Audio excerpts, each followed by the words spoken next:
not bad, not bad. I got home late today, but I was planning on getting a package together for you. But I'm going to do it tomorrow and Oh, no, send it out. fantastic. Thank you. It's I going to look be forward great. to it. Brilliant. Thank you. Thank you. Hello. Who we got in the This is background, Amanda. Lars? Hi, how are you? Hello, you okay? She's a good friend of mine, and she raps, she sings, she does all this Oh, stuff. perfect. Perfect. Songwriting. What did you So say? that'd be fun then, won't it? I've got a bit of cider tonight, boys. Cider. Nice. You all right? Yeah. What's Yeah, going I on? just- Kevin Corbelly's just hopped on. Good to see you, Kev. Thanks for hopping on. Hey, Kevin. Always a trooper, man. Always the first on. Hi, Kevin. Kevin's a good egg, man. Oh, man. Jeffrey Amendola. Hey, Jeffrey, you know what? I love Jeffrey. I saw you doing some rolling stuff. Hey, listen, guys, if you wouldn't mind, please remember to share. But one of the cigars I'm going to be smoking tonight is an Amendola Natural. Kerr, can I just say something straight away? Listen, Look what I- listen, look what I have- Dez, say whatever you want. Well, look what I have here. Look. What's that? You got it in front of the camera. There Look it at is. that. Twins win. Can you believe Oh, it? nice. So I've got.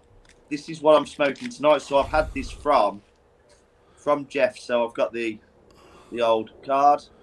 And I've Look got at that, your Mike. patch. So, Jesus.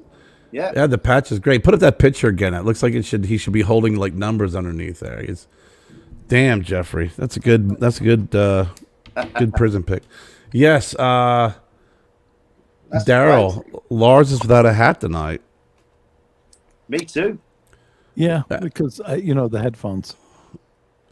That means we're gonna get a more reserved Lars tonight. So Oh no. No, it's okay. that was but hold on a second here, son of a bitch. But yeah, that's kind of freaking great. We didn't even attempt to do that. Which That thing? Both smoking the same cigar. Oh, Can't believe it. I'm like buzzing. I planned it tonight. I thought I was gonna have an Amendola. So yeah, that's good. Great minds. Great. Yeah, I know. That's what I was thinking. Like that. Yo, like We like, bro. Yeah, that's awesome. Yo, by the way, my name's Miklo. So, the other guy, I don't know him. How you doing? That's How you Des. doing? Meet you, that's man. You okay? Dez. Kurt's cool as shit, so I can imagine you're cool too, man. Rock Thank out, you. guys. Not as cool, but he's up there. Migos. Yo, Governor. He's not that. You're not cool with him. You're not that cool with him yet to be able to do that one. It'll Yeah. take a bit of time. Won't Take a little bit of time. Go back and make your nachos. You make your fucking nachos, kid. Make your freaking English accent. Come on now. You don't know Des that well. But yeah, I'm. So this is. So what do you know about this cigar then, Kerr? It's all Nicaraguan, isn't it? Yes, it's Jeffrey, first of all, Amendola Cigars and the Amendola Cigar family. Jeffrey, first of all, it's the wonderful cigar, the best in the whole world. I love it. The hell was that? I just I hear voices in my head. Thank No. you. That was her English interpretation. Was that her English accent? Was it? Yes, I think it was. Wow, Bullocks. a good attempt. A good attempt. Okay, thank you. Thank you. Yeah, you'll take it.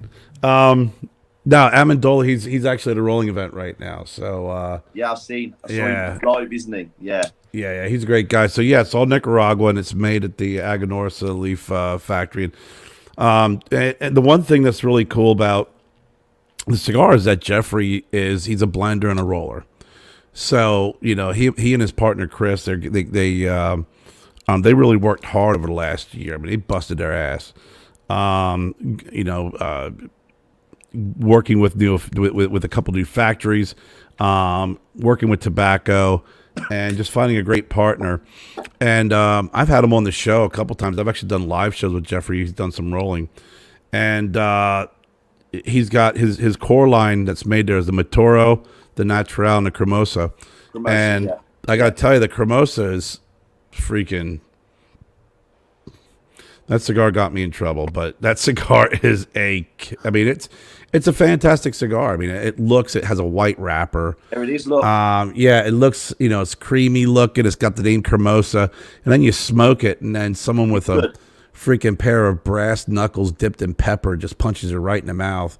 I mean, it really is a fantastic cigar, and I was really impressed with it. So, and again, I couldn't say anything, nothing but great things about Jeffrey and Chris, and we do have him on the VSR Cigar Fan.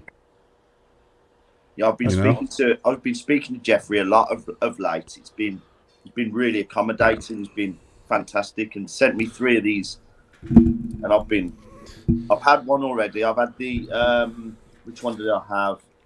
What's up, Dwayne? Yeah. Yeah, Daryl, I got you a sample pack set aside, Daryl. You know that, bro. I take care of you, buddy. It's my bro. Hey, Kevin. Yeah, he's got a cigar called the cannoli. Have you seen the pictures of the boxes, the green, the orange, the green and yellow and red? No. I mean, just great freaking paint jobby. The artwork is just beautiful. And then that's made at Espinosa, and then he has a cigar called the Padrino. And I know Daryl's gonna, God, Daryl, let me have it. But the Padrino's made at AJ's factory, and I gotta tell you, it's freaking nice. It's one of those cigars, and I'm sure Lars, in your many years of doing this, and you're blending cigars, you smoke, you probably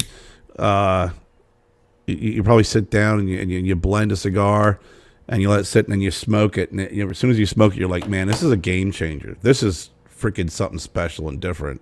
Yeah, I've done that before with the SS. That was like radically different, and even when I did the grass, that was also really radically different. Yeah, So that's what I kind of ranked that one in there. In the cigar industry. Nick's on board, isn't he, from the Cigar Clowns? Yep.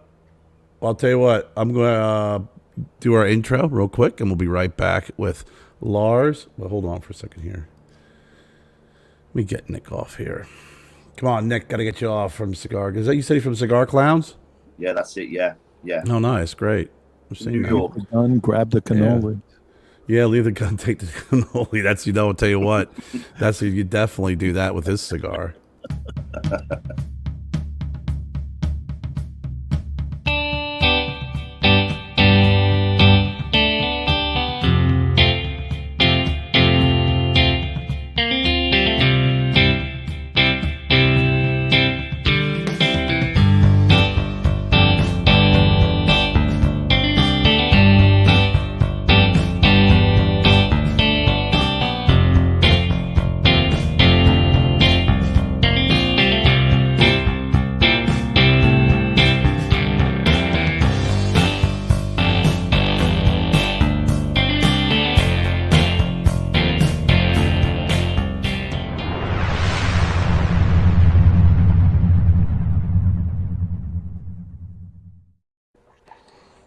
Welcome. Hola, brothers and sisters of the Leaf. We are here with Dez and not less Dez and Lars. Be less than Lars. Yeah, I saw the intro for this episode. It was Les, but I'll take it. It's fine. There was a Dez. There was a Les in there, bro. Who knows? I spelled it Dez, man. No, yeah, your middle name was. So Daryl wants to know who the cutie is with Lars. Amanda, she's a rapper and singer and songwriter. Very talented. Lovely young lady. Ronnie, what is going on? Dwayne Schaefer, what is going on? Wants to know where your cowboy hat is. Lars, Lars is working on a custom-made cowboy hat that could accommodate his headset. Yeah, I don't think I can do I don't think I can. Let me see. See if I can put my headphones on the back of my neck. Yeah, it gets really uncomfortable though. That's it. And I don't know why the volume's coming out of something like that. That's better. That's how I like to see you, Lars. Okay. The old cowboy hat on. You got that right. And next I'm excited about next week. Our guest next week, and that's my backup cigar. Matt Booth. Yeah. That's my backup cigar tonight. and you can get these. You can get these on the VSR Cigar Fam. Tough to find. What is that, Kerr? What is that? A cigar. Really? Wow. Proper. It's the Fudu Mayu. It's I gotta tell you, man, I didn't have these when I sent you cigars. Les Des. See, now I fucking got myself saying Les. Fucking A, I'm stuck now. Right, I'm up. Son of a bitch. But I mean, I'm in love with them. They're such a great cigar. So I'm interested in getting a chance to sit down with Matt Booth and chat. I mean, the guy just he does it's very similar. Like Lars, he does. I know he does like gin. He does wine. He does jewelry. Man of many talents. Yeah. He does a lot of different stuff. Yeah. So have you had the natural yet, Des? Whew, I almost said less. This is the first time I'm having. It's the first time you've had it. I've had the Maturo, the Toro, the other one. Yep. So the Maturo, I'm doing. That review is coming out on my channel on Sunday. So that's coming out on Sunday. Right. And I'm also doing it for the NGCS magazine. So it's the Non-Gentleman Cigar Club.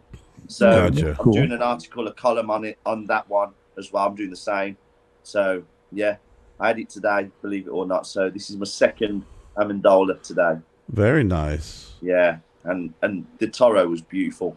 I did send you Stogie Road cigars, right? I did send you one. I said I did send you one of my other. Yes. Okay. Yeah, I mean, I've got. Are you saving that one for the article for Cigar Aficionado, right? Absolutely. What's that? It's gonna be a winner, baby. It's gonna be a wiener. I've got your chip, Kerr. What do I have to do? Should I raise my my voice stuff? No, you're fine, man. If someone else is having an issue, it's someone else. Or Ronnie, you got to turn up your hearing aid, bro. I love Ronnie. He's awesome. Your volume's fine. So Kevin Shahan said big news. He and Matt are going steady now. Oh, He nice. finally said yes to the dress. Nice. Last time I saw you, Kevin, in anything close to a Matt Booth item, you were not in any dress. You were naked, hide behind a sign. That was scary. Then Duncan tried to replicate it, didn't he? Yes, he did. I think Duncan hit out of the ballpark. I thought it was really funny. I loved it. I thought the whole thing with Duncan doing that was great. I thought it was, it was a little risque, but he had some fun with it. That is nice. Dang, look at that. Beautiful. The construction's brilliant. It's like a really compact ash as well. Really compact. Yeah. I actually smoked some of his stuff over the weekend.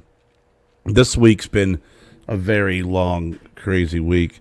So I've been smoking just several different bundle cigars, just something that I'm like puffing through my day so I can, get to the end of the day. But I did have a couple of his cigars over the weekend, and this thing stays lit forever. It seems like, I was sitting there talking to somebody and I went back to it. I was like, man, this thing's still freaking going. I thought for sure that I had to relight it. And just the flavors are outstanding on this. Yeah, I'm getting cream, bit of spice, not too spicy, but a bit of cream at the moment. But it is, like you said, the Toro, the Maturo I had today was incredible. I left it for about 5 minutes. I've come back to it thinking it was going to be gone, but it was still there. Yeah. And then Duncan was gone from the interwebs. Yeah. I mean, Duncan's Sad.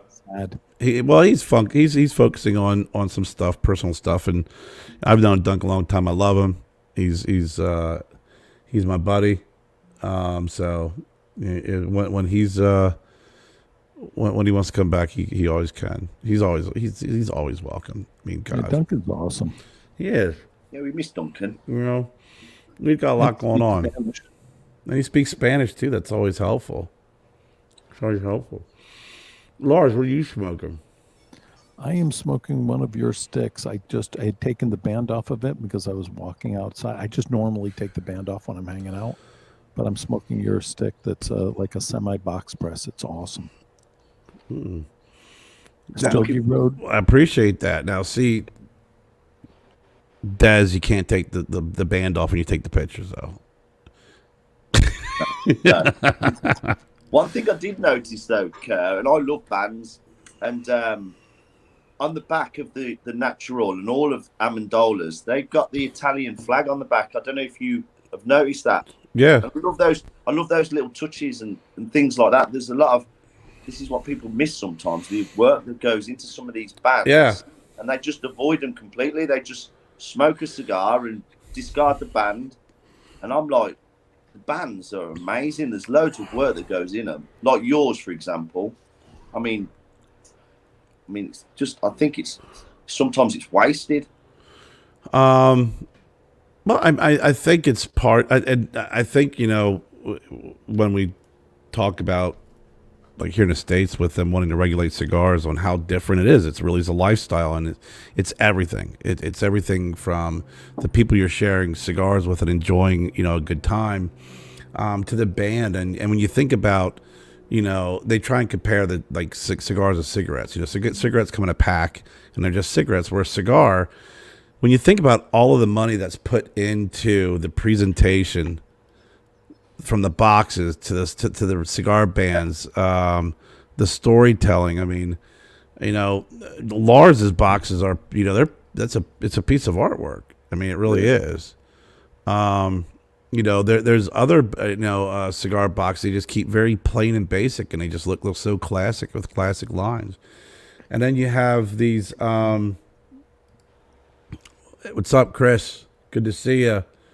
And what is up, a Bearded Brothers saying hello to Des. How you doing, Daryl? You okay?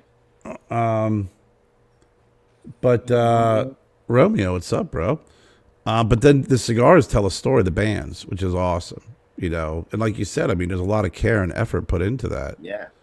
You know, one of the cigars that that was in the commercial in the beginning is the Red Tips, and we talked about this last night. We picked these up. Sam Lucia, who's a great guy and brilliant, he found a bunch of cigar bands that were printed in 1923. Some more people joining. Lars.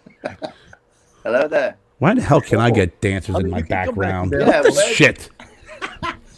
Kerr, we do something wrong. I'm doing something really wrong. I got Velvet Jesus behind me. I don't have dancers. I've got your face mask. She's got a Jesus shirt on. Look, you got my face mask, which is horror. I'm sorry, Des. That's. Hang on. I'm not sure it works. It does a little bit. It does a little bit. Look at this beautiful guacamole on pork rinds, so there's no carbs that he just made me. Very good. Jeez, he's got food. He's got women. He's got dancers in the background. What the shit? I can barely get Reggie in here. That's awesome. But he found these bands that were printed in 1923 and had cigars made up. They're called Red Tips. Look at that, Amanda. Wow. That was so. This is a story that tells you about the cigar bands, right? Okay. And you know, he even took what the original box would have looked like, and this comes in. I have little plastic humidors with 16 cigars in them, and this is wrapped around it. Oh my God! Look at that! It's just. I mean, it's incredible. Yeah, absolutely. And Sam's, I mean, the guy's he's a great guy first and foremost, and you know, apparently, you know, brilliant. You know, we had on Gary last week, and we looked at the brand 1776 and just the presentation of that. So when you see these cigars and you see the presentation, like you said, you look at the bands, it's just really impressive. It really is. It's a sight to see, and I appreciate it. One of the things that we talked about last night is, you know, if you look at these bands now, they're always symmetrically perfect, right? You know, you may have like Amondola's got his little Italian flag as like a little, you know, tip. Yeah. So you got cigar bands that are straight on the back.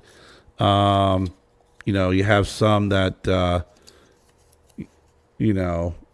have a little bit of a nub.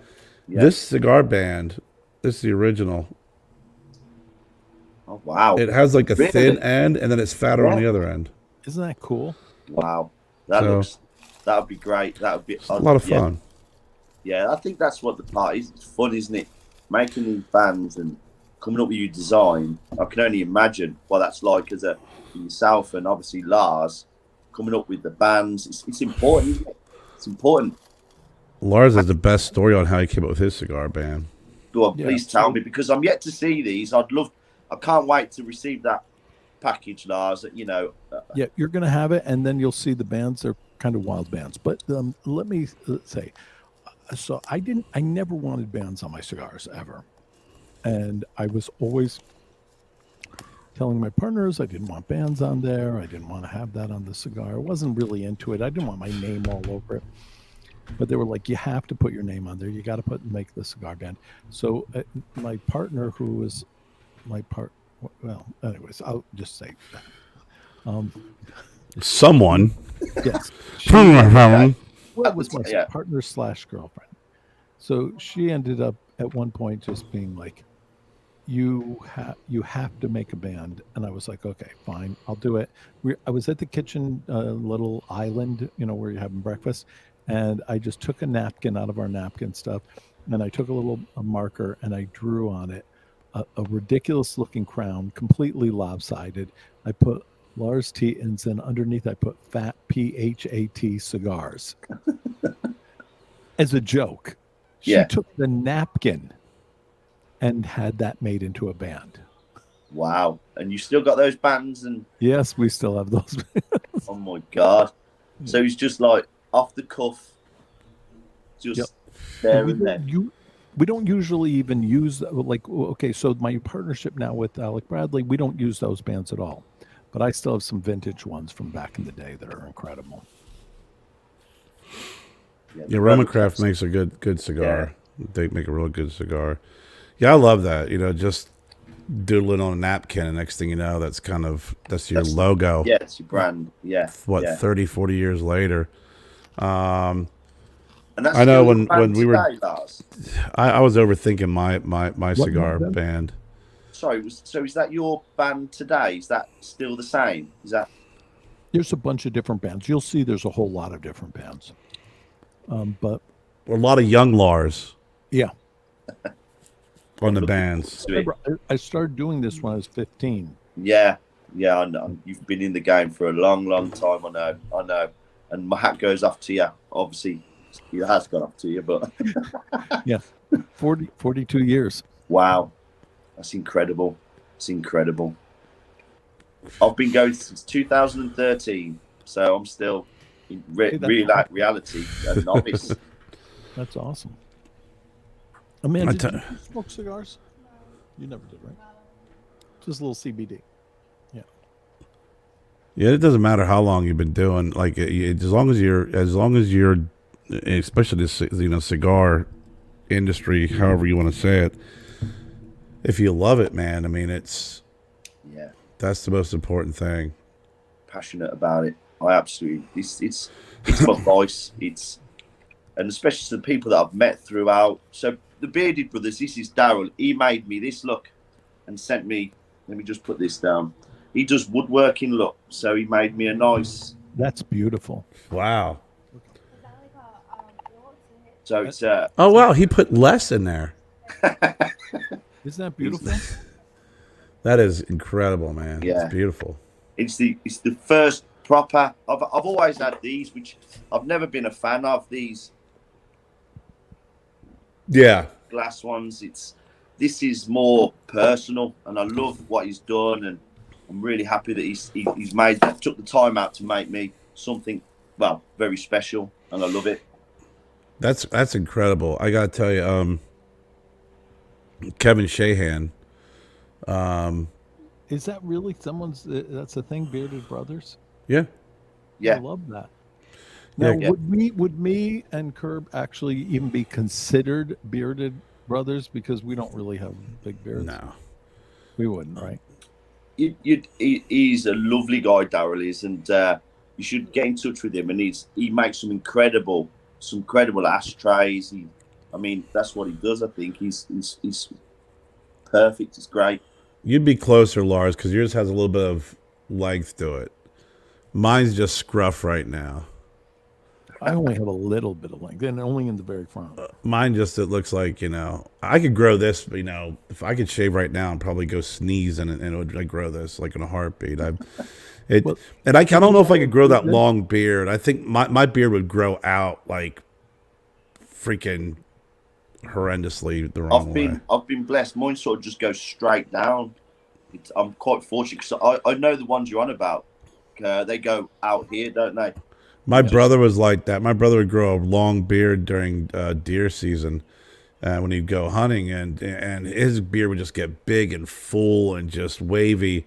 And that's when I've gone like a month and a half without shaving, and it just gets bushy. It just gets huge. I have to actually trim the sides down and actually shape it to make it look even relatively normal. To be quite honest with you, I grew my beard out because Amanda told me to. It's so funny because we're. Yeah, I did. It's Amanda who told me to grow it, and I did. He did. It's so funny you're on the show tonight with that. That's great. So what? But Des, you were talking about the woodwork, and Kevin Shahan, he does woodwork, and he's really incredible. And when we released my cigars, and I'm going to get to the question real quick about the Bearded Bros, he made a nice set of he had taken my boxes and pressed the wood together, and then made a pen, a couple of cigar pokes, and I keep this by my this is what I use every day, just a real simple cigar prop. Yeah. But that was made. That's like, several pieces of wood for my boxes for my first shipment. That were made. Incredible. Kevin made that, did he? Pardon? And Kevin made that. Kevin made that. Yeah. Wow. Yeah. He did something with glue and then pressed it together and then spun it and made that. And I got to tell you, I had it sitting upside down, and that's really where that the care and the artwork and everything that's been done to it is if you could set it down. You can't see it right now. See? Nope, you can't see it. Nope. And it's there. It's upside down. Sits perfect. So it sits perfectly as well. Sits perfect. Both Yeah. ways. Yeah. And that's just great. That's just great artwork. I mean, great great woodwork. How did I come up with my round logo? Well, the logo here, or the poster, the Vista here, I was working on with my grandfather. That's 1938, and I wanted a compass because of traveling, and I had an artist, make it look better than what I had. I mean, my Adobe Illustrator skills just like kind of plateau, and it looks very horrible. But they did this great job, and I'm like, man, I love it. It's my grandfather from 1938. That's the grandfather on the picture. Yep. Wow. Okay. It's my grandfather from 1938.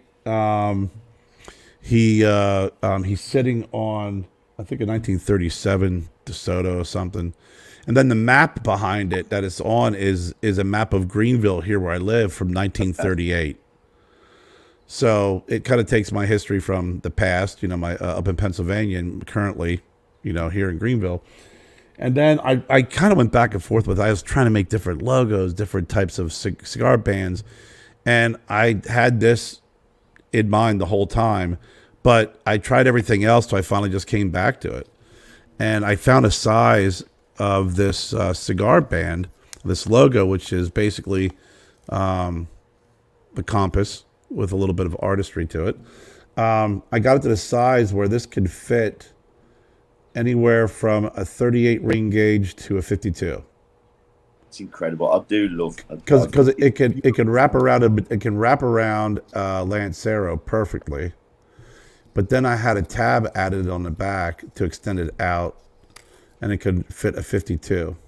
Brilliant. So that just goes and kind of tucks in nicely behind it. So again, as we were saying, it's the thought, isn't it? There's a lot of thought that's gone into it. yeah, I mean, it's I completely, the history behind it for me, the thought behind it.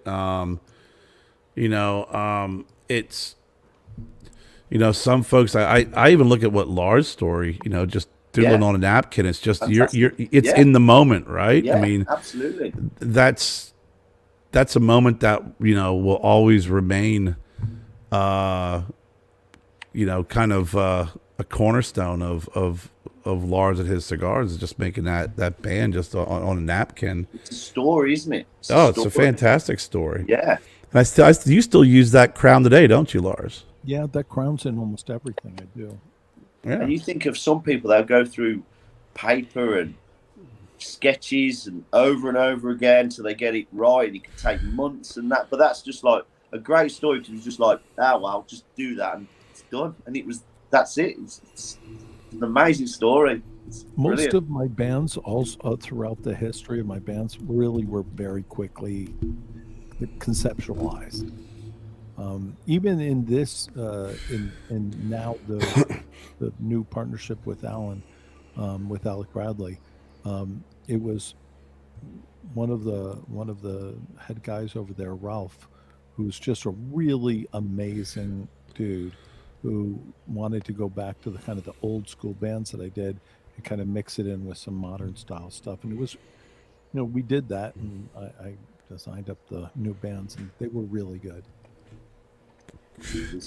There is some great bands out there. Yeah, I mean, I love the traditional bands, the ones that kind of take you, that are throwback, like the Red Tips. I mean, that's just a great concept. But I do love that artistic approach like Lars has on his. Yeah, I do. One of the things that we're doing is we're going to change the box covers and stuff. But Jennifer just got these in today. These are. Smells like coffee. It's actually supposed to smell like coffee, but this is wow. Okay. Yes. So that's a logo that I worked on, and kind of got some concept art and just created this, and this is going to be on all the boxes, but it's going to have the names of the cigars on the top here, but. This is just kind of our main logo. Great design. It's quite retro, isn't it? I like it. Yeah, it's very retro. It reminds me of like a 1960s, concert poster. Absolutely. Which is, and then I have one, for the Sweetgrass Gringo, the Edition 35, the Big Tony, the Sandell, and this is kind of our main logo for Stogie Road cigars. And I love purple's my favorite color, so I had to have purple on there. You could have them almost as air fresheners in your car. Well, that is an air freshener. Oh, right, okay. Yeah. Yeah. Yeah, it is. It's supposed to smell like coffee, but it smells. We were talking about this beforehand. I think Amanda was like, "Does it smell like coffee?" I'm like, "Nah, it smells more like vanilla." Like, because anytime someone wants to get a coffee scent, it always ends up smelling like freaking vanilla, like French vanilla creamer that goes in the coffee. That's not coffee. That's really interesting that you said that, and that is really interesting. You immediately asked. So true. It really Check this out, by the way. Look at that ash. See, I was being sloppy and I bumped mine and knocked my ash off. Nice. And this was the same as the one I had earlier. It was like 2-inch chunks. As you got a big ash. Yep. That's the first time I've heard that, Lars. See, look, that should be Amendola's slogan, Amendolas. We just 2 chunks at a time, baby. 2-inch chunks at a time. Damn yeah, I look at that. We cursed you. Yeah, I'm wearing it now. But yeah, his I'm telling you, you got to get an opportunity to try out the to try his cannoli and the Padrino. Leave the gun, take the cannoli. Leave the gun, take the cannoli. Fantastic cigar, man. It really is. because these are. I've looked. These are cheap, aren't they? Well, they're less than $10, aren't they? So is that cheap in your eyes? Is that? Actually, we don't use the word cheap. No, I mean we use the word. Hey, just trying to help you out here, Des. Go. It is affordable, inexpensive, a great deal. Because these over here will cost anywhere between, I think, about £20. You'd be buying these for here. Yeah. In UK tender, seriously. Yeah, considering you paid, I think, 18 American dollars, USD for the Quorum. Quorum, yeah. Now, and that's a cigar that we would say is a cheap cigar here because it's a bundle cigar. Yeah. But again, but one of those cigars that are it's a great cigar. It's just, and that's what I love, folks that can really make affordable cigars. And I think I was surprised of the price. You see, I think that's more to the point because these are fantastic cigars, and when I saw the price of it, I was just surprised. I was like, wow, what a great price for a. Bobby really knows what he's doing. Bobby really knows what he's doing when he's doing those Quorum cigars because they're inexpensive, but they're good quality for that inexpensive. Solid. Oh my God, yeah. And Bobby Newman is like feels great. Man, I love that dude. Just unbelievable. Yep. I've got to get load more of these into my humidor. Absolutely. Yeah. Bob the Cigar Guy Finley is in the house. What's going on? How are you, Bob? Love Bob. I saw Bob just a little while ago, a couple weeks ago at the FH2 Cigars soft launch. I saw him and his son Steven. They're on the night, I think at like 8:15, 9:15, Bob, 9:15. And you're absolutely right, Lars, because there are a lot of cigars out there that are bundle cigars, that are cheap cigars, that are less expensive cigars, however you want to put it. But Quorum it's a cigar that when you buy it, you really do feel like you got a premium cigar at a very, very, very, very discounted price. Yeah. And they have a good name. They have a good name and reputation too, because they're good. Quality. Yeah. Yeah, I enjoyed it. It was a lovely cigar. This is right up there, though. This is up there. One of the probably the best cigars I've had so far this year. These Amendolas are lovely. Yeah. Yeah. Jeffrey makes a nice cigar, and and it's trying to find that sweet spot here in the States. I know, Lars, where are you? I know your cigars are priced. It varies, doesn't it? It's so interesting because just the other day, I went live to Facebook when I was smoking one of these sticks that one of my good friends who buys a lot of my cigars. And these are some of the cigars I can't even buy because I don't have any access to them. They're gone. They're done, this was probably from 35 years ago. And the cigar is $180 a stick. Wow. And, what's up, Bones? It was really, it was really amazing stick just to smoke it myself. And, I rolled it. I did it. You did it as well? Yeah. Wow. That's his cigar he's talking about. Yeah. It's amazing. That cigar, the La Proximette, it's called. It's $180 a stick.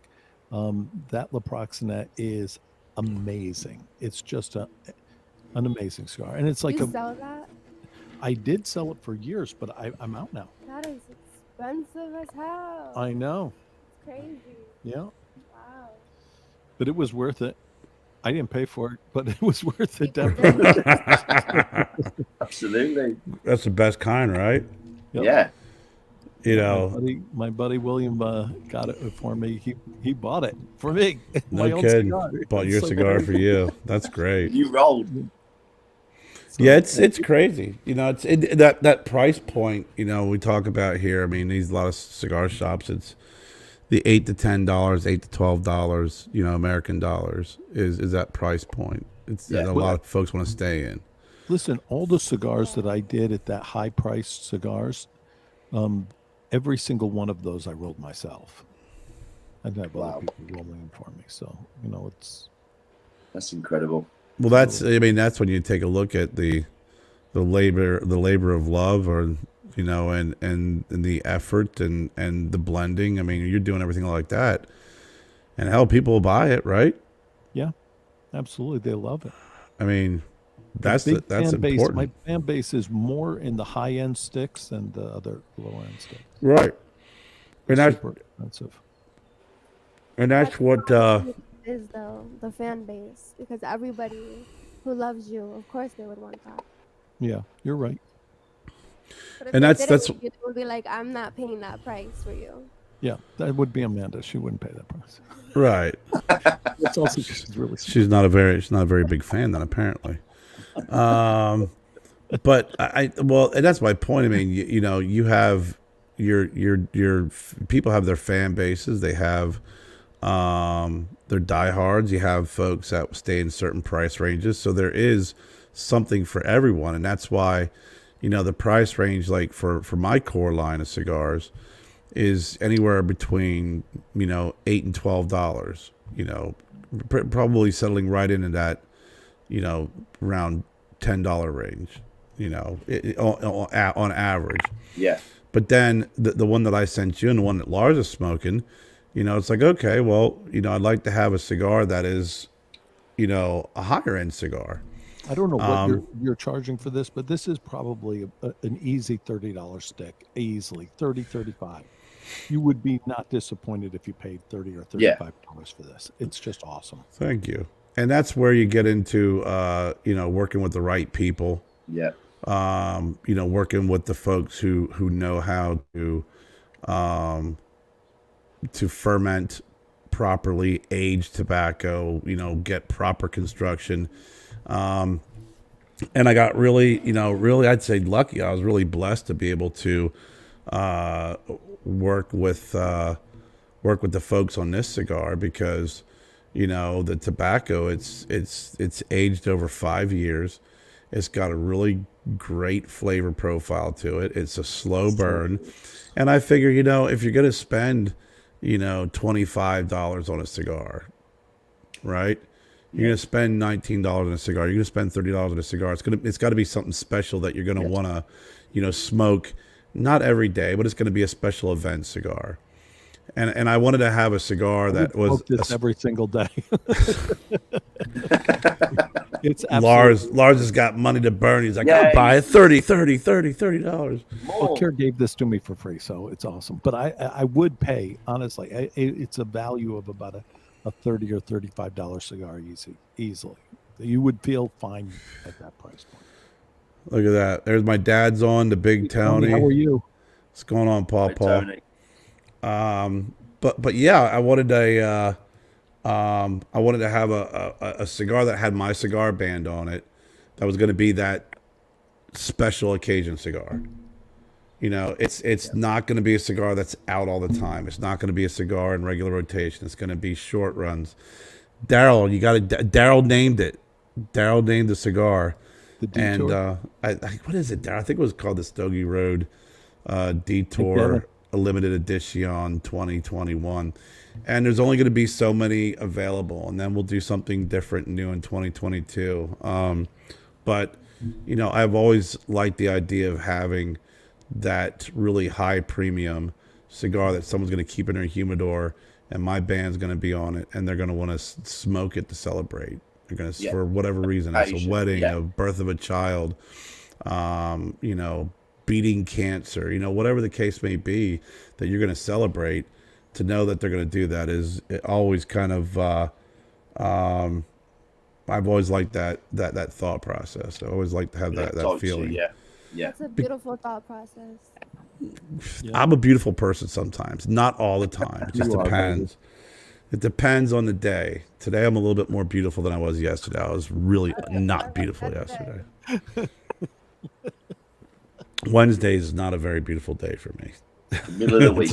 It's a very busy day. You know, Mondays for me. I got to thank you again for being on my podcast last night, Kurt. that You was were fun, awesome. man. That was great. It was like, and yesterday was a really long day. Normally, I mean, it's like when it's hump day and you feel like you're the one being humped, right? Like one of those days.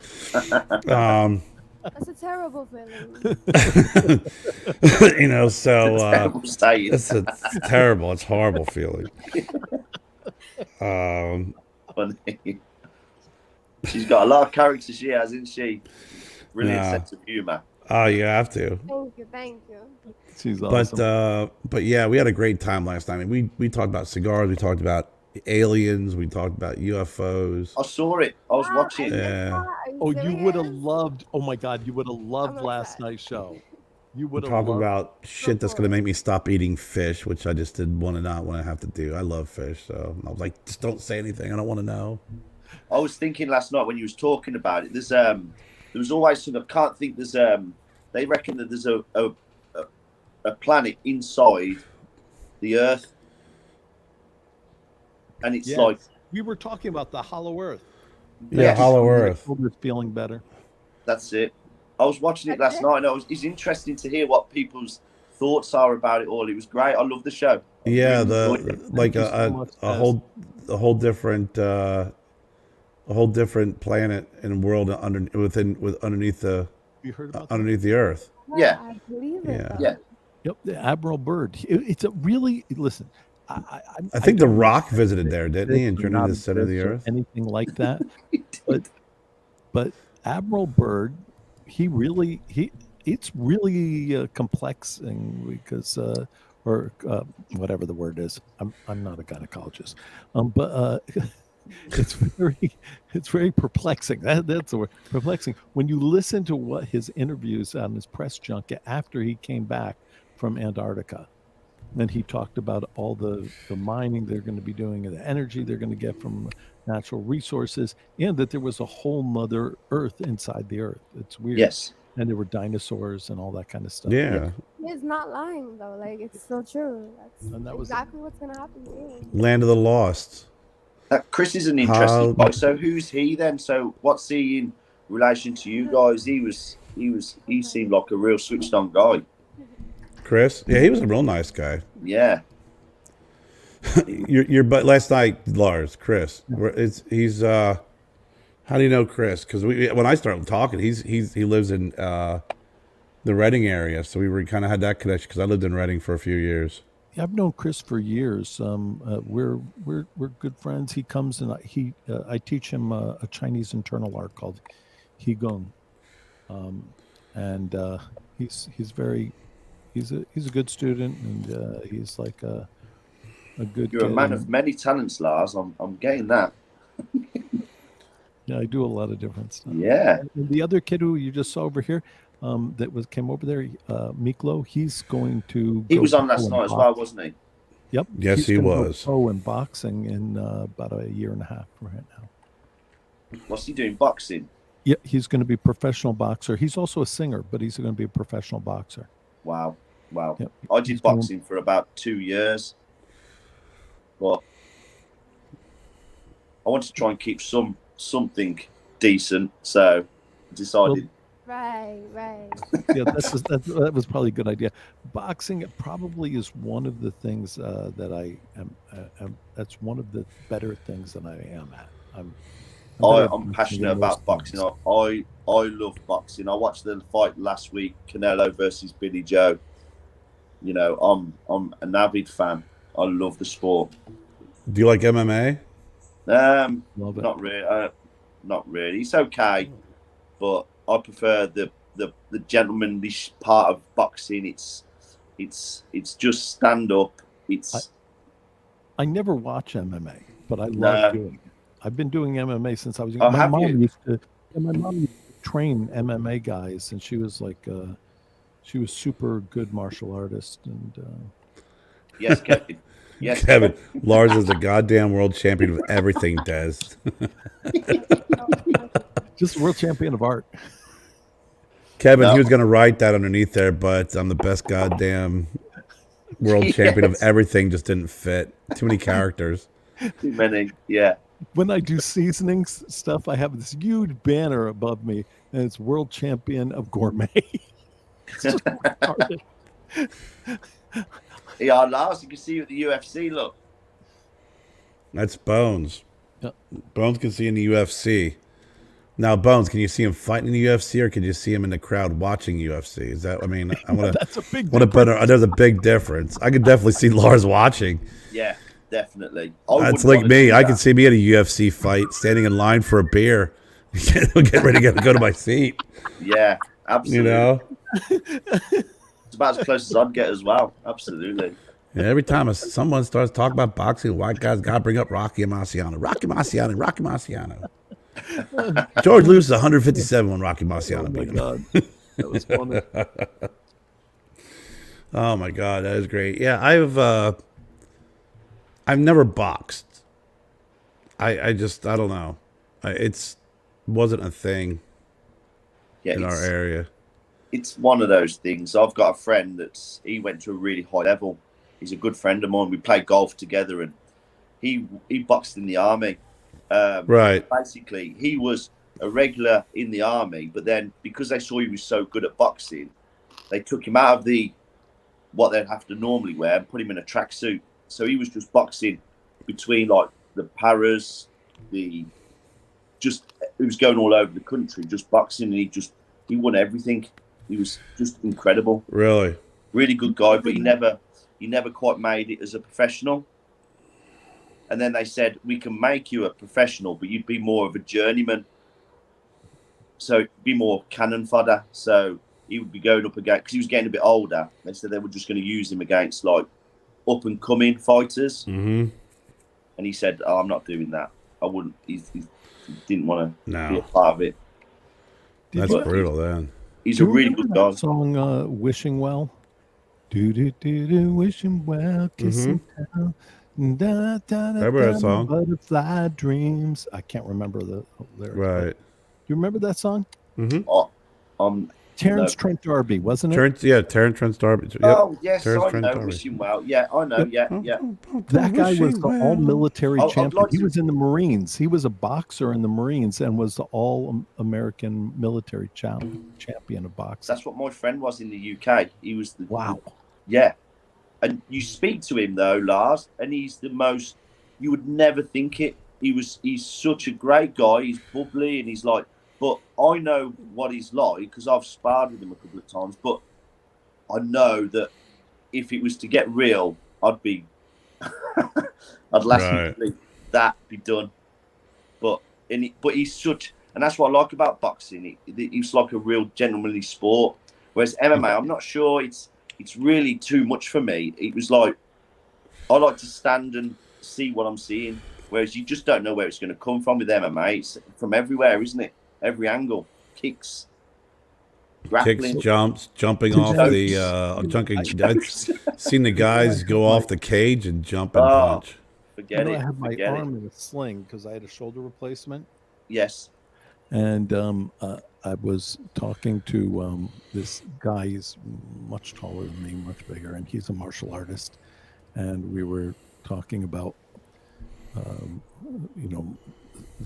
even without this and him doing martial arts, if he threw any kind of kick or punches or whatever, and I would just only use my chin and this shoulder, and I would take him down. What? Yeah, so I did that. That was this morning. Was it? Yeah. Incredible. Just one move. He went boom on the ground. Just You're chin, mad. shoulder. It was pretty funny. No, With my sling on. when you're worried about it, you just know what you're doing, I suppose, isn't it? That's the thing. Yeah. You know. I'm trying to picture that without the cowboy hat. For some reason, I picture you wearing a cowboy hat when he's taking And some cowboy boots. the kick at you. I mean, it's like I got to get that out of my I head. actually was wearing the cowboy hat at the time. See, it's like Billy Jack. Yeah, you were right about that. It's like Billy Jack, man. You're like fucking Billy Jack, Lars. Okay, wait a minute. But Billy Jack, didn't he do, I'm going to kick you with my right foot or something on your left cheek? Yeah. I can't remember. Yeah, I he can't said. remember what that was. That was those were great movies, of the Billy Jack movies. Yeah, they really were. Oh, it's back in the day. What I was watched that, it. I watched 60s? no 70s. I think Billy Jack was like Legend of Billy Jack was in the 70s. I remember watching. It might have been late 60s. But I watched one the other night. That's an old classic, and it's like you have to watch them. But man, it was Charlton Heston in Soylent Green. Have you ever seen it? No, Yes. I haven't. Gotta see it. Gotta see it. It's just it's one of those, just crazy movies of the future, and it's like set in 2021 with overpopulation.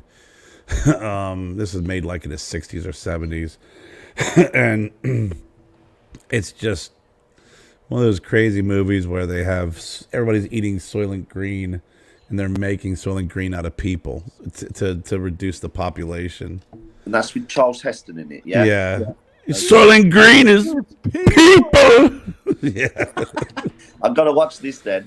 Oh my God, it's and that one moment when he says that, it's like the end of the movie. Then you just like they just cart him away, and it's the end. I'm like, shit. Those old movies, just like the end, just so abruptly. But it's just great Charlton Heston, and it's one of those movies that you because everybody used to see him in Planet of the Apes, right? I mean, it's, bananas. We sat on the set of Planet of the Apes, and I got hungry, and all they had were bananas. That's a Phil Hartman skit, awesome. But but when you watch Soylent Green, I'm like, and it's a great movie. And the movie with was Jennifer's favorite movie with Will Smith, where he's the only guy left. I Am Legend. I Am I Legend, love yeah. that movie so much. I can't even tell you. That's basically a remake of the Millennial Man of Charlton Heston, where he's the last man on Earth.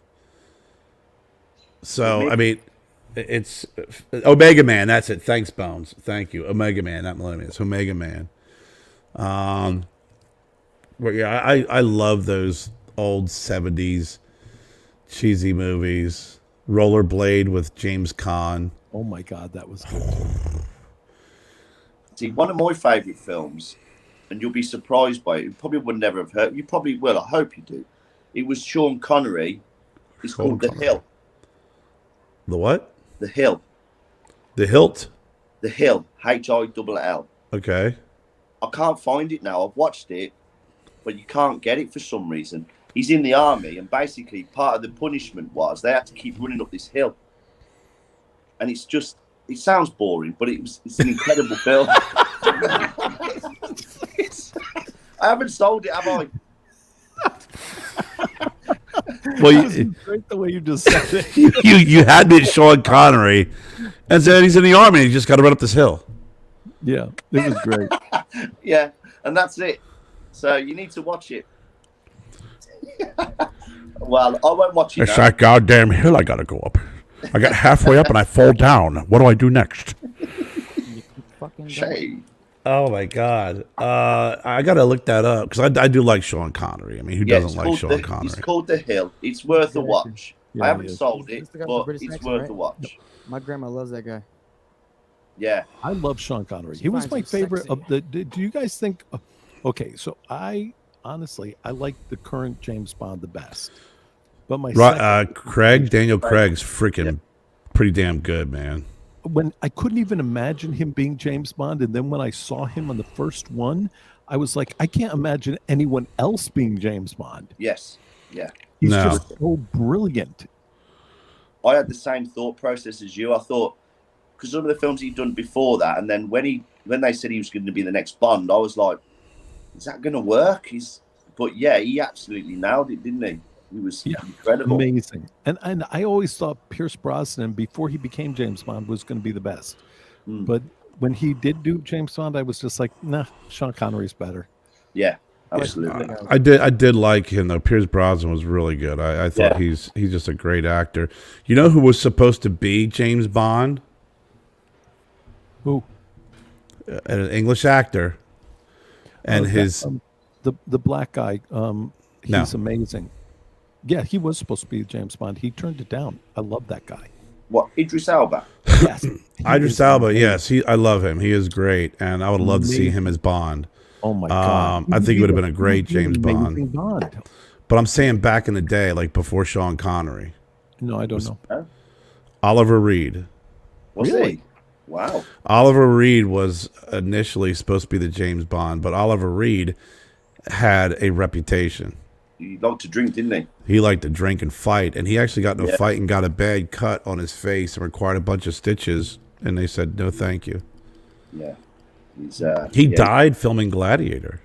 Oh my God! Yes, he did. Yes, he did. Yeah. He died on the superimpose his body in that, didn't he? the Isle of they had to do his face. He died on the Isle of Malta on his day off. He drank like freaking a half a case of beer, like a bottle of rum, and was arm wrestling and beating the Royal Marines. They had a whole bunch of military there, and was in a bar, heavily drinking and arm wrestling, and he died of a heart attack right there.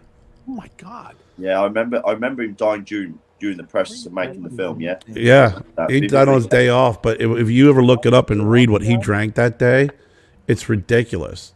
At his age, on how much he drank, and his old interviews are the best, man. He was just one of those guys who was a typical male chauvinist, just did not give a shit. Didn't care, did he? About anything. No. And he would insult women, during an interview to their face while he was half drunk. Wasn't he friends with the drummer from the Keith Who? Moon? Yes, he was like good friends with Keith Moon for a while. Yeah, he and Keith Moon used to drink. I think they helped heavily. each other die. Yeah, I mean, God. Both instigated each other. We had a program, a guy called Parkinson, and he was an interviewer, and he used to have celebrities on his show, Parkinson, and he had him on, and he was absolutely slaughtered. Parkinson didn't know where to put himself. He was like, he just turned up, and he was absolutely smashed whilst on like a live set, and he was just like, and this Parkinson was right up there as like an interviewer, and he was on there, Oliver Reed, and he was out of it. Yeah, Oliver Reed was 61 when he died, and it said here that he was on the Isle of Malta, and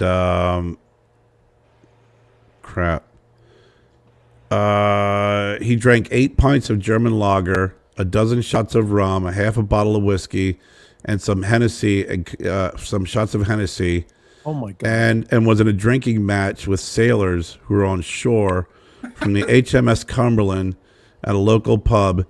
And he basically, his bar tab was close to $600.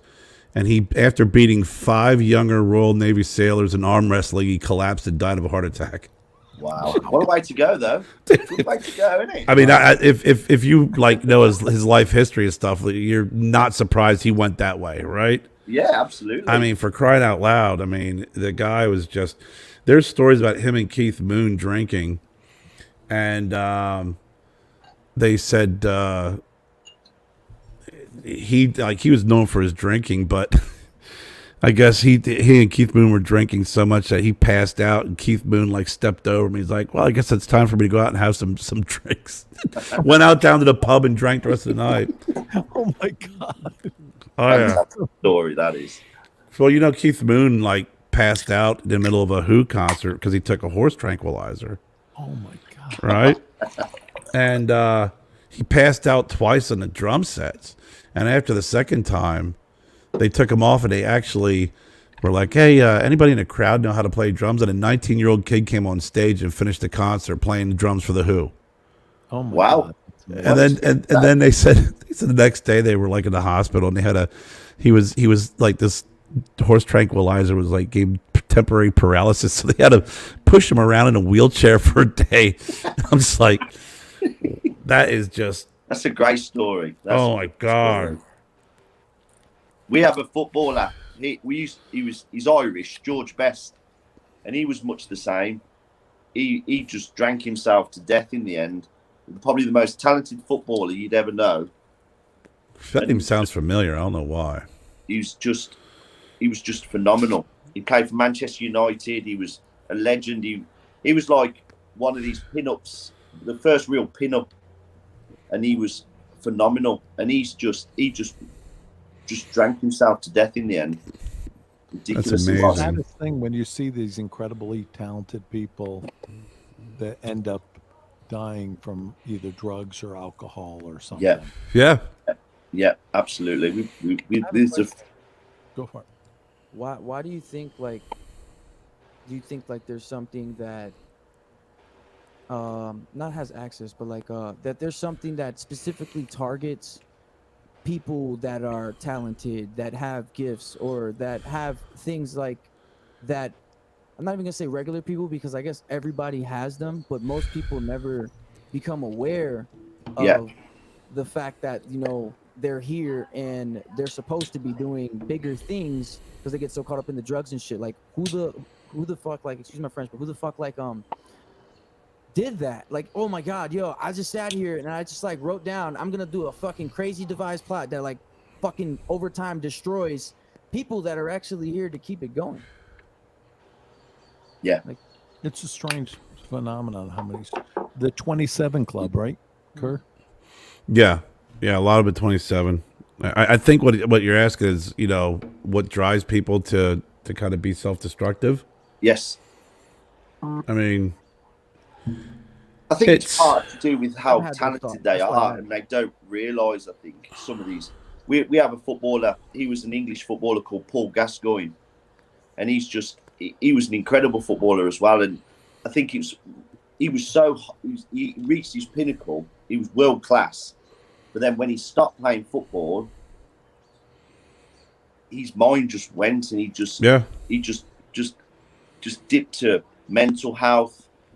And you find that with most of the great sportsmen. It's crazy. We have Frank Bruno, who was locked up for a number of years. Really?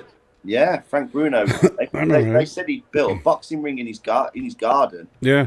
And he lost because obviously he weren't doing boxing. And when they found him, he was passed out in the ring. Well, you know, a lot of those guys, especially athletes, you know, and they're really doing a lot of research now on the post-concussion syndrome. You know, the damage that it does to your brain. I mean, and there's a really great movie, and I think there's a great movie with Will Smith in it that talks about some of the early days.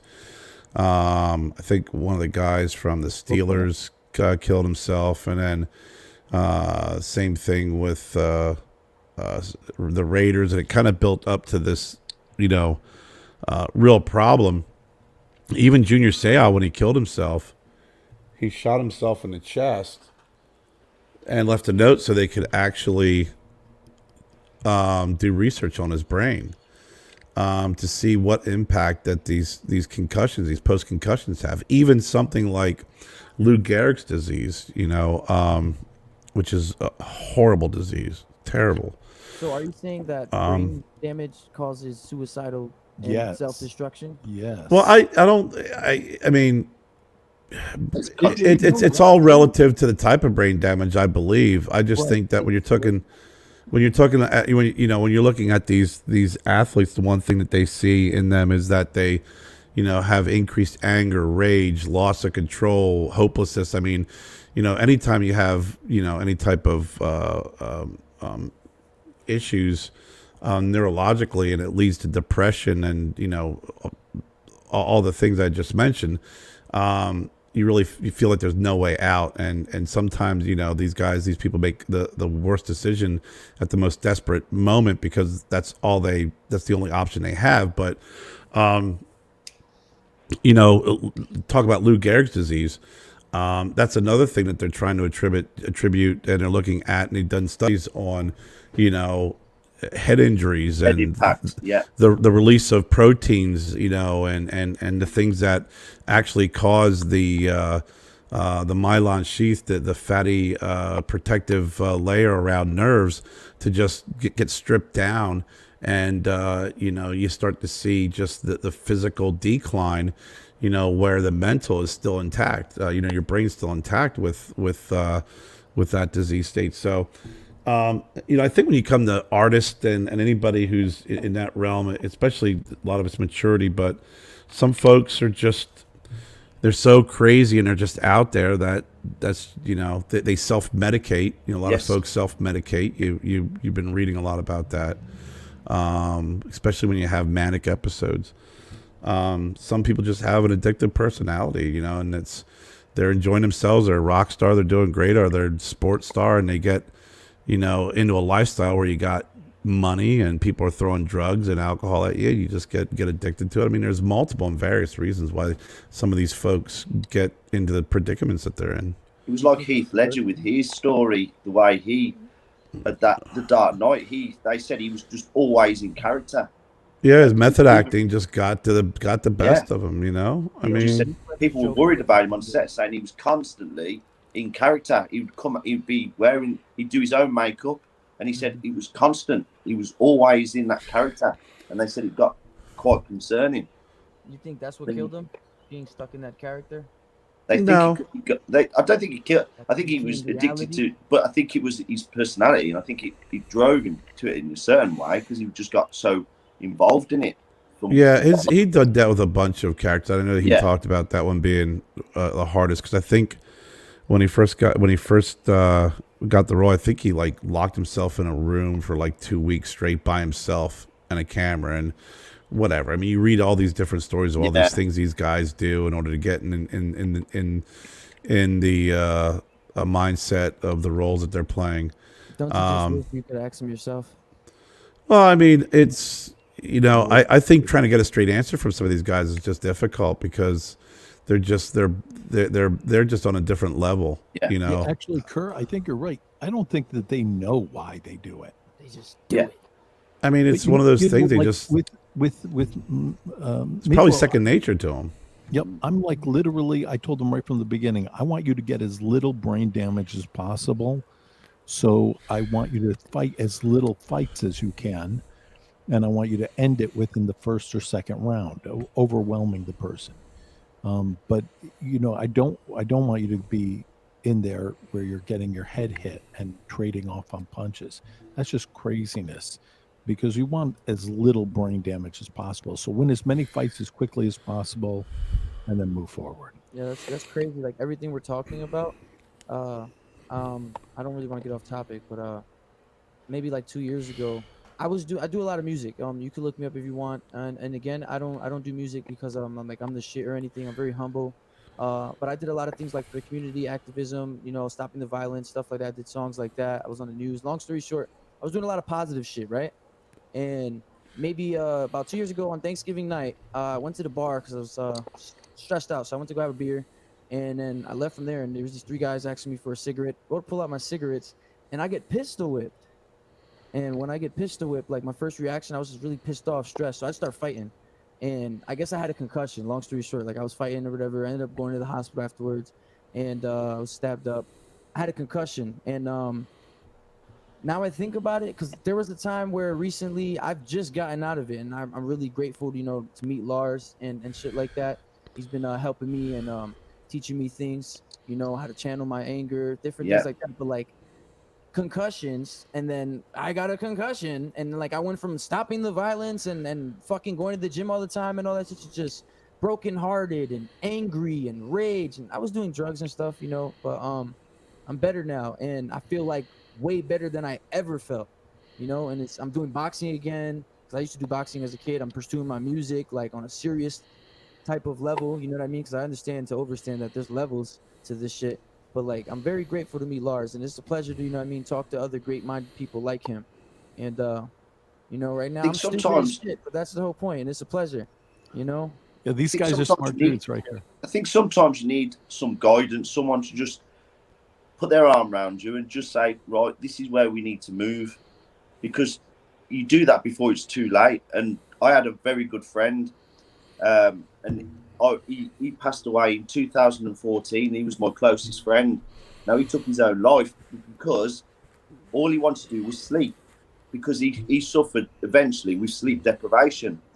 And once you get into that realm where you're not sleeping, I mean, he took his own life, and it was, I think about him every day. But we did try and intervene, but sometimes you can't always get there. Well, with yourself, Lars has took you under his wing, and you've come through the other side by the sounds of it, and that's what sometimes you need, and they come sometimes when you least expect it.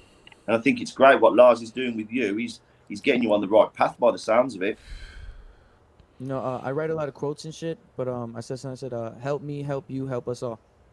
Yeah, that's great. That's great, because I have a similar background to you. I was always getting into trouble. I was like, I'd flip quick, and then I realised that it doesn't get you anywhere. Now I've got a son.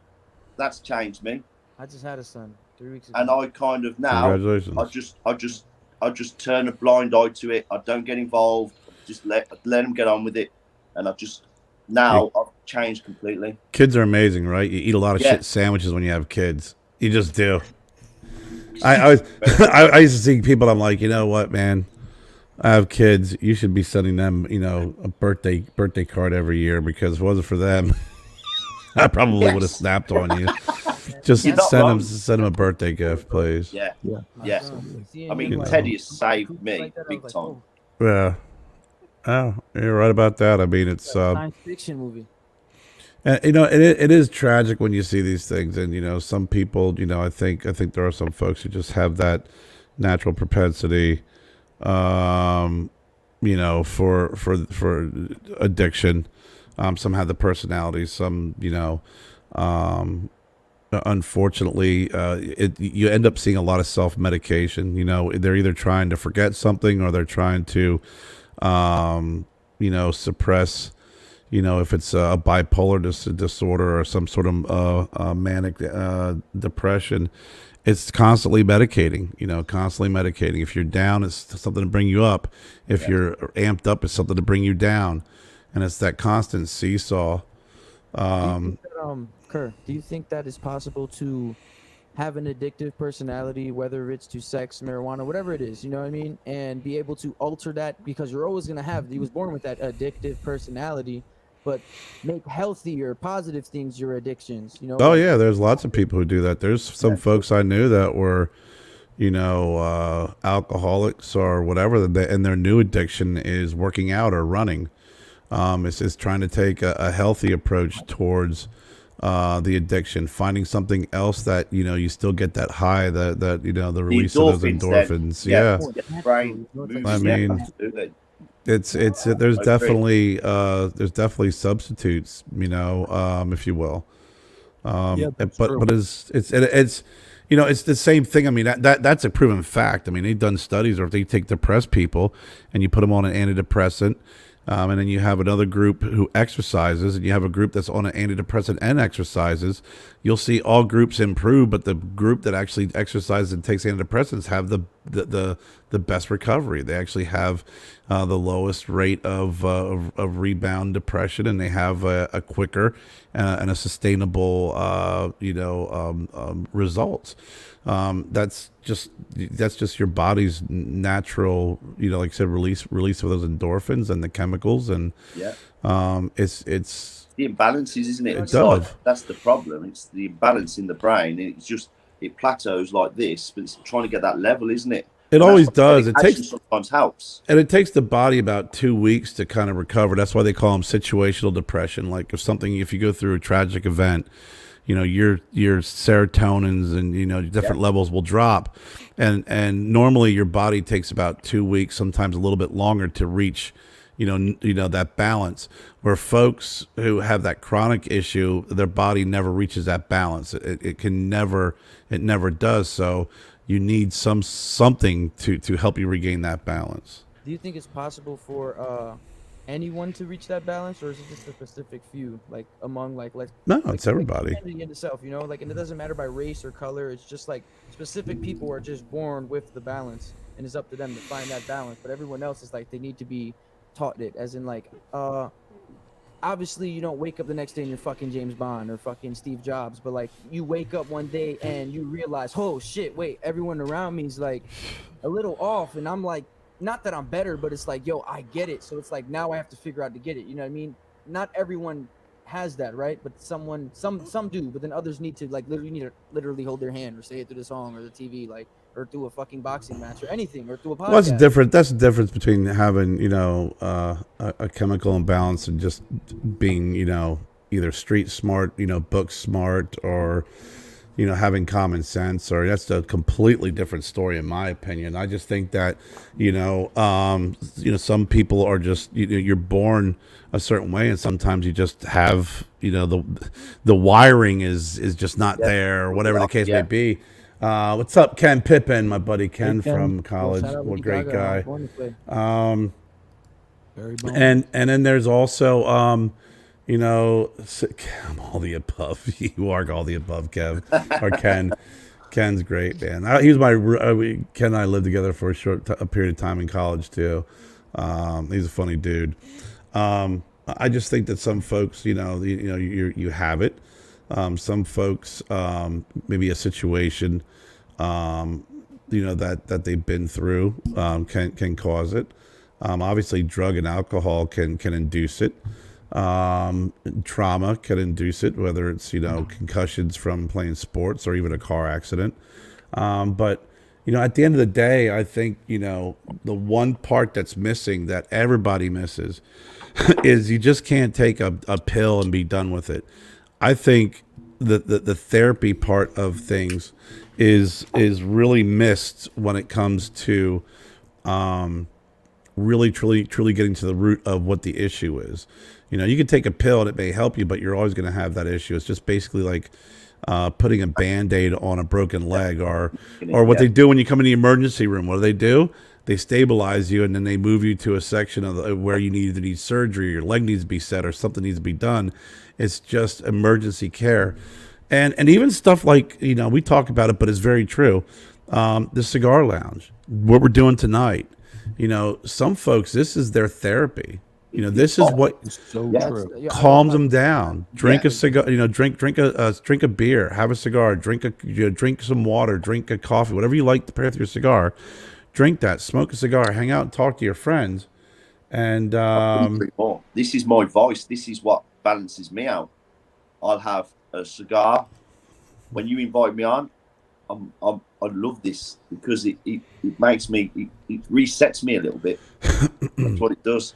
I'll have a little whiskey, cigar, chat, and it resets me. It rebalances me out. And that's all you need, right? I mean, when you really think about it, and that's why I love cigar lounges. It's very therapeutic. Oh, thank you, Ken. It's very therapeutic. It is, Daryl and I would meet, regularly on Sundays, and we just hang out. We smoke a cigar. We talk about family. We talk about things. Yes. So you said, it's not possible one pill, but what if you took a pill in Ibiza? What's this? Mike Postner, Ibiza. My jokes suck. I was holding that one. Yeah, it did. I mean, stick to boxing. Don't go into comedy, kid. I want to know it all. I want to learn it all, man. And it's like I'm very open. What's really fucking crazy? We live in a world where everyone likes to smoke blunts, but they hate blunt people, and it's like, oh my god, like this makes no sense. I'll tell you what's going to shock you now, and I'll say this openly. I've never took a drug in my life. Smoked a joint, took a pill. Never. Well, you're not invited back here ever again. Never. That's overall, crazy. I never did any drugs. I smoke CBD, obviously, because that's part of my business. But I never do any drugs. I've never done coke. I've never done pills. I've never done any kind of heavy drugs. Nothing like that. More power to you guys, bro. And I never drink. I just don't drink alcohol. I drink. I do have a drink. Sometimes it can be your eye opener. When you get to that point where it's like no return, you're like right at the gates, and it's like, oh shit, I shouldn't be getting high anymore. I almost went through them shits. I almost left my body completely. I have never been to Hawaii. I want to go to Hawaii so bad. I want to walk the black sand and shit. Like, I've never been to Hawaii. Just like you guys, right? I've never Raw. been. I've never been to England. Haven't you? No, I've been out of the U.S. once, and it was by accident when I was driving. I was you drove You know- to England? yes, it was You must have been like on a pirate ship. it was. I drove. It was a tough yes, but it was I was in La Jolla for my buddy's wedding, and I rented a car, and the idea was to go down to right on the border, park the car, and then take a bus and go to Mexico. And as I'm driving, it's like, I was that the exit I was supposed to get? Welcome to Mexico. So here I am with a rental car. Now it has officially no insurance because it specifically states on the insurance that I got that you can't leave the country. I'm in a brand new Murano. Oh my I god! can't speak Spanish. I can't read Spanish. Don't stop at the lights. Don't stop I'm at just the lights. like, okay, there's a compass. I'm going south. I need to go back north. So, I know that's a stop sign by the color and the shape. Pay attention. And eventually made it back into the States, but that was about as close as I got. I was in Canada too. Yeah, how is Canada, man? I always wanted to go to Quebec.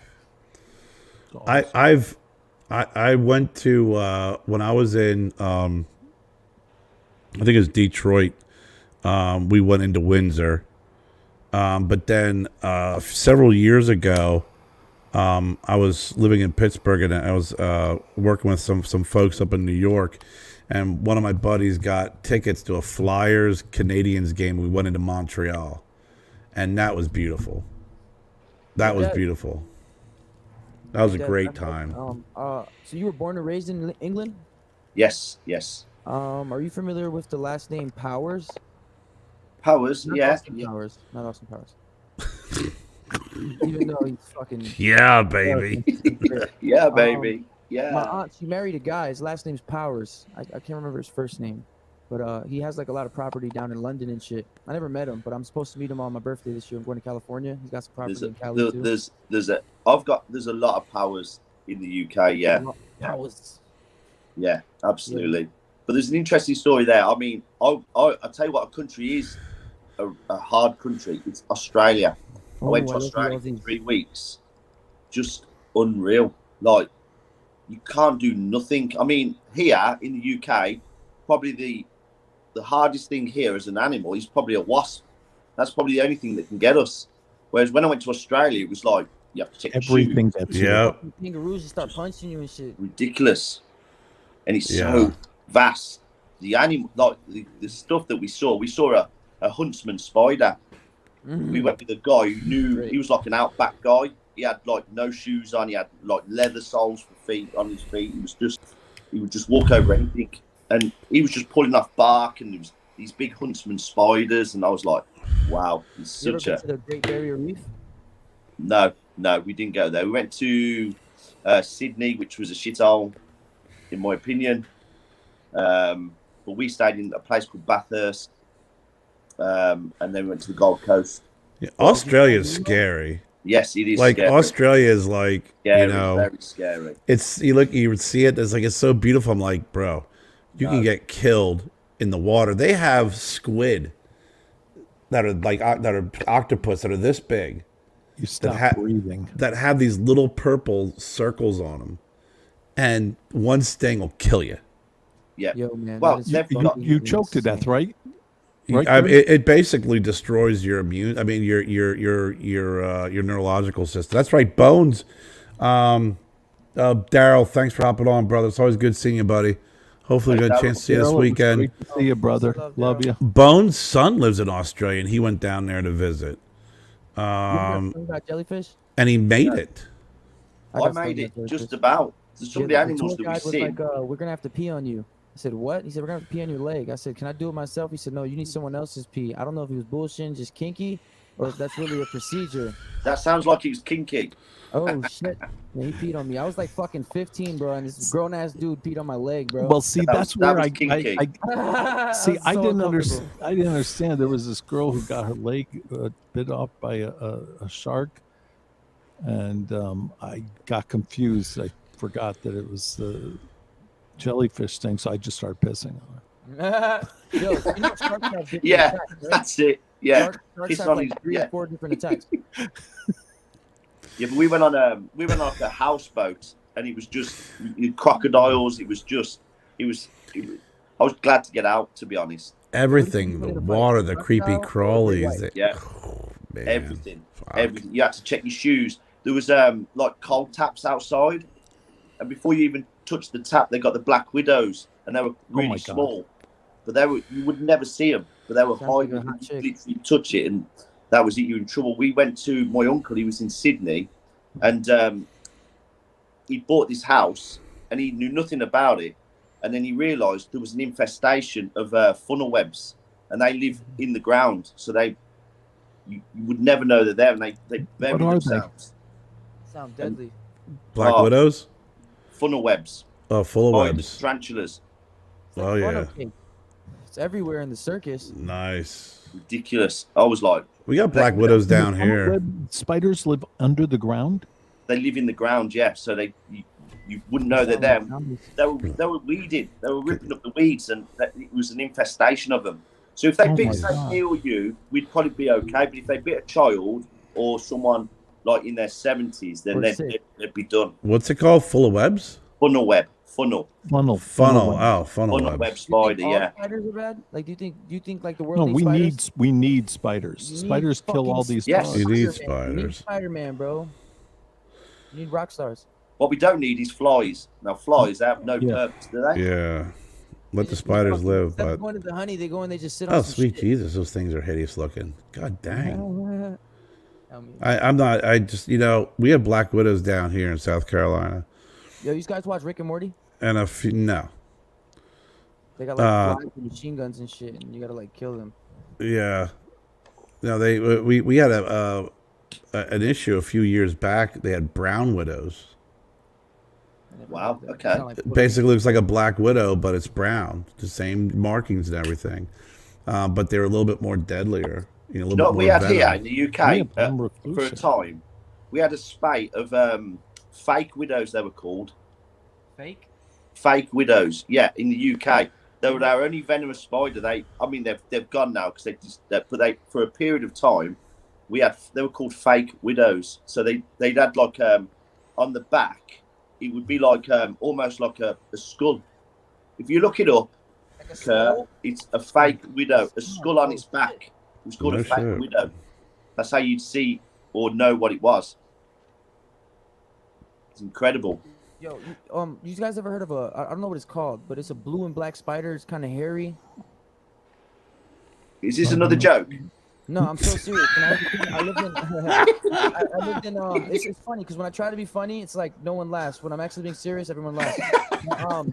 I was a kid. I lived in Tampa, and there's this blue and black spider. It was hairy. It was probably about like this big, like that, and it fucking like crawled on my head and it bit me, and I killed it. I never seen one ever in my life, and I've never even seen them in books or anything, bro. So I can't even look it up. I figured I actually got it. So you guys But like here in older. Pennsylvania, right, Kurt, we got brown recluse. Yeah, they Oh, got that's some really nasty good. stuff up there. We have things called garden spiders, and they're really not harmful, but they look really intimidating, and they're huge. And there is one is about this big, right? Joking. And it's in the middle of this net. And I was with of the web, and I was with my kids, and we were at a McDonald's, and it was like literally right outside the window. And I'm looking at this thing, and the colors on it were amazing because it looked like it was professionally painted at like a shop because it was green and it was blue. And the colors really just kind of faded. It was like a perfect fade from like the legs to the body. And this thing was just incredibly colorful and beautiful. And it looked scary as all hell, but all they do is eat bugs. What about the daddy long legs? They're all like big and like long legs and shit. They look intimidating, but I heard they can't even bite. Daddy long legs. We used to throw them at each other when we were kids. Yeah, Right, but they can't apparently bite a the daddy person, long but legs have Big got. scary guys that can't Aren't they? fight. But They're aren't most they venomous. deadly? Yeah, don't they They're have the the most most venomous deadly insect in venom? the world. Yeah. Who, Right. Daddy Longlegs? Yeah, they have Have the you most seen, deadly Ricky venom in the Gervais? world. They just their teeth are like this, So that so means they're it can't very- bite a They can't person. penetrate the skin. aggressive. They Right, said it if they can't could go- penetrate your skin, they'd kill you. Yeah. Right. They'd have 'Cause to, like, Ricky go out Gervais- there, like, whole fucking push up. I survived my childhood, man. We used to pick them up and just toss them on each Pick the other. legs up. You Ricky were Gervais fucking done born a a sketch on daredevil. it. Teeth are like this, so they can't. I still pick them up and throw them when I see them. I mean, Yeah. I'm like, yeah, fucking big ass, like, woo, you know, have some fun with them. If you watch a Ricky Gervais sketch, he says about the daddy long legs, about God when he was developing like bugs and stuff.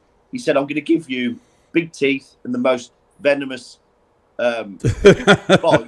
And then he goes, "Actually, I'm going to take your teeth away. You still keep the venom, but I'm taking your teeth away." And it's quite a funny sketch. You need to look that up. Ricky That's Gervais on hilarious, Daddy I do. Longlegs. Figure out how to Funny. use your venom. That's awesome. That's funny. Yo, I like guys, Ricky if you Gervais. guys could pick any superpower in the world, what would they be? Me? Yeah. Wow. You could pick 3. Probably invisibility. Ah, okay. What else? You got 2 more. Flying, maybe. Okay. Flying's good. But invisibility would be mine. I'd take myself to very, very good places, let me tell you. Invisibility, flying. What's your third one, Des? Hey? What's your third one? Come on, you gotta have something good. Maybe.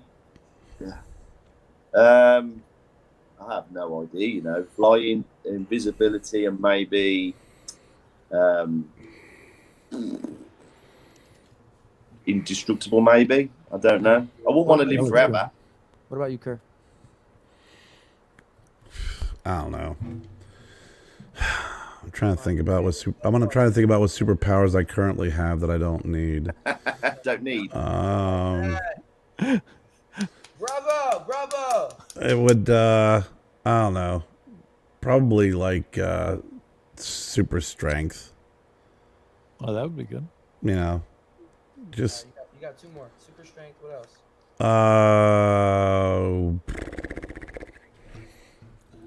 I'll go with the flying part because I hate flying. So I'm figuring if I could fly, you know, at least I would cure my my fear of flying. That'd be good. Probably like come on, Kate. Nah, man. Dude, I'm sure there's a lot of people wish I was invisible. Probably like Wolverine, the healing. Healing. Yeah, Healing. That's a good one. Okay, that was good. What about you, Lars? I would definitely be deaf so that I could have a hearing aid and then I could turn it down when people are talking to me. and then would you like to shift change? Like what's that? Mystique. oh yeah, isn't it? shapeshift. Yeah, Shapeshift. shapeshift. That's a good idea. That'd be quite cool, wouldn't it? You said shapeshift and deaf. What's your third one? Shit, I know a lot of people who are shapeshifters right now, and they're not freaking superheroes. Freaking, there's something they do. Yeah. Anyways, go ahead, Lars. You got 2 more. I'm sorry, you got 1 more. You're deaf. Your superpower is being deaf, and then you're a shapeshifter. So you're a deaf shapeshifter. Shapeshifter. Oh well, at my age, definitely be able to get a hard on whenever I want. So Lars said he'd be able to get a hard on at command.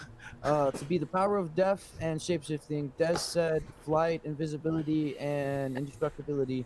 And then Kerr, you had said super strength, fucking you said super strength, Flight.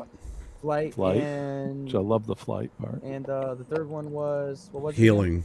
Healing. Okay. Oh, the regeneration thing, like yeah, that's Wolverine. cool, I that love is. that. When he Yeah, pops like the bullets Wolverine. out, it's class. To be physically immortal, as in nothing can fuck with me. Immortal, nothing can kill me, and I can regenerate whenever I want. Just I wouldn't immortal. want to live forever, though. That's my thing. I wouldn't want You to may live get forever. bored though of being Yeah. immortal. And then And seeing number all your close people like die. No, I wouldn't want that. Yeah. Number 2, my second power would be teleportation, but not like teleportation like Nightcrawler or fucking the jumper guy where he got to see it. I could just think of a place and I teleport there and it's like I made that place as soon as I teleported there. It just happened. And then my third power would be the all and everything, which means I can heal people, kill people. So I wouldn't be alone. I could just choose who I want to be with me forever. Wherever. No, I'm gonna change the subject quite They're gonna change your superpower. So I want to ask. His superpower is changing. I'm gonna change my superpower. I changed my superpower. I want to shoot spaghetti. I want to shoot spaghetti out of my fingers. Oh my god! That's all. Yeah, that's it. So I was speaking to a guy yesterday called Lefty. He's part of Gurkha Nation. And when I was speaking to him on the phone yesterday, now do you chew the end of the cigar, Kerr and Lars? Do you chew it? Because he said he gets a better taste. You can get a real taste from it. Yeah, okay. So it maybe it's a little bit, but not super amount. But I like to. Lockjaw. He was keep it in my probably teeth. yesterday. I keep it in my teeth. Yeah. But mostly it's just because if I put it like this, I keep my lips like that. Yeah. I think it's sexier. Yo, you ever heard of Oswald? I can't remember his first name, but he used to wear the spectacle. He's a bald British guy. He used to wear the really fancy hats, kind of chubby. And when he smoked his cigars, he'd be like, Yeah. Because this guy yesterday said that he chews it, and then he'll eat part of it as well. He'd like. Wow.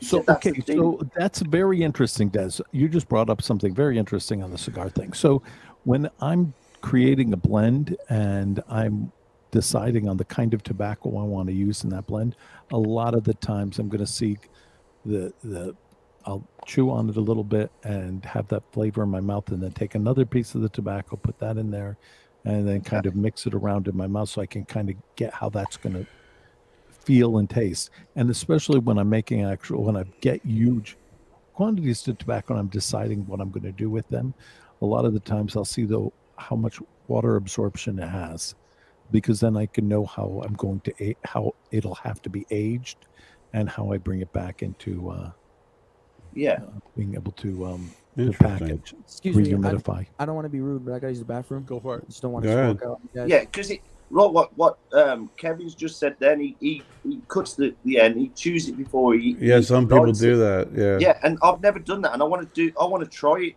but I've always been like I'm new to cigars from 2013, and mine are always like solid, as you can see there. There's nothing on it. It's very dry, and I want to try.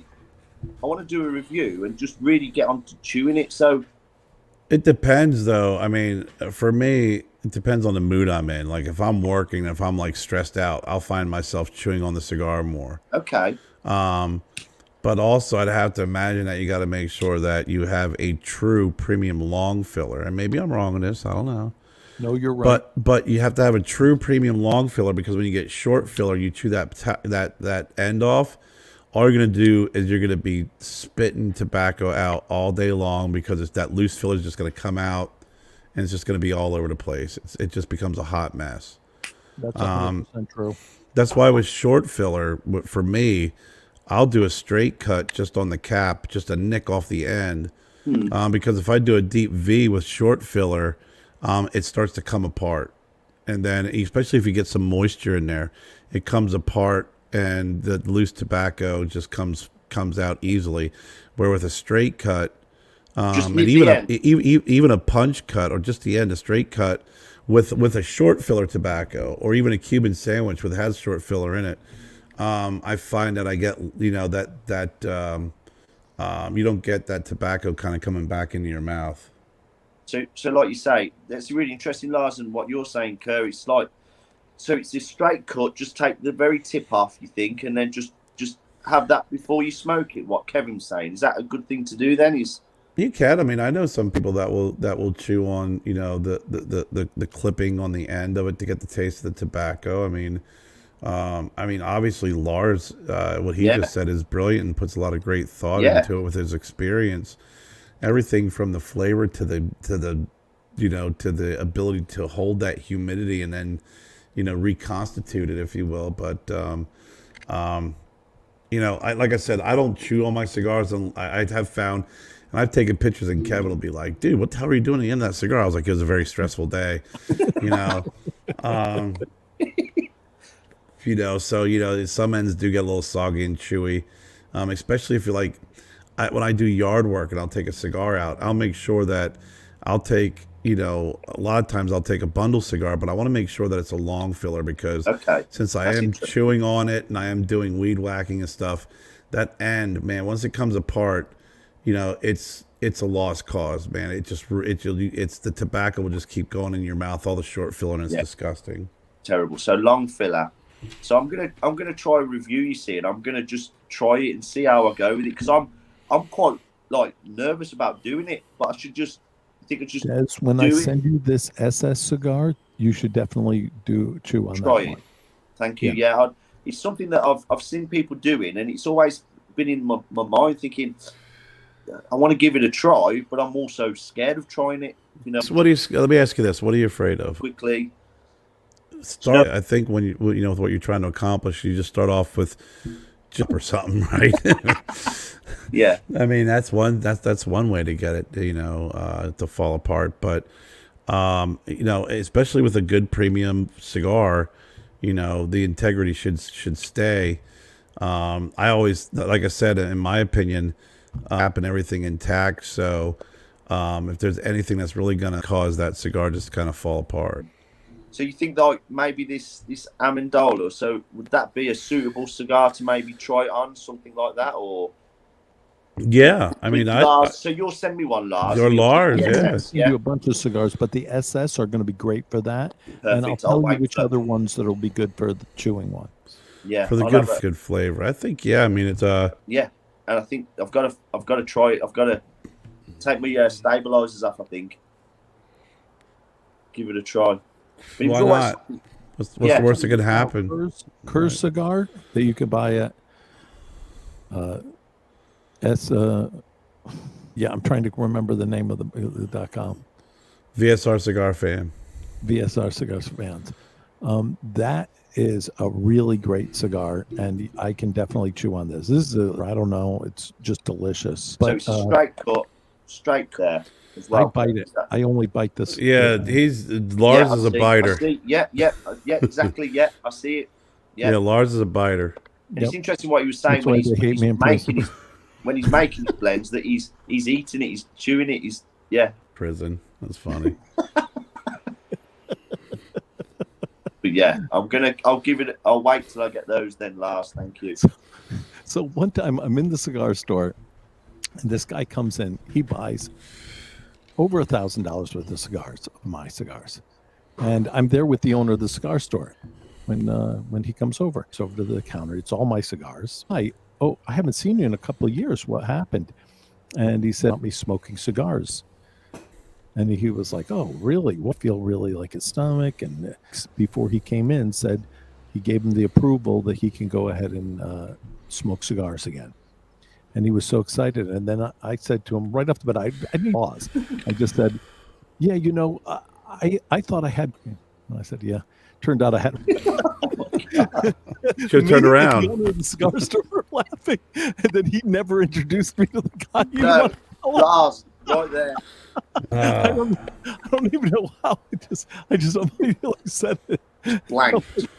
Kevin eats cigars. That's how he does his guys, man. This has been a lot of fun. You. His voice is so good. We got a doorbell, Ken. Of course, we got to close off with that one, absolutely.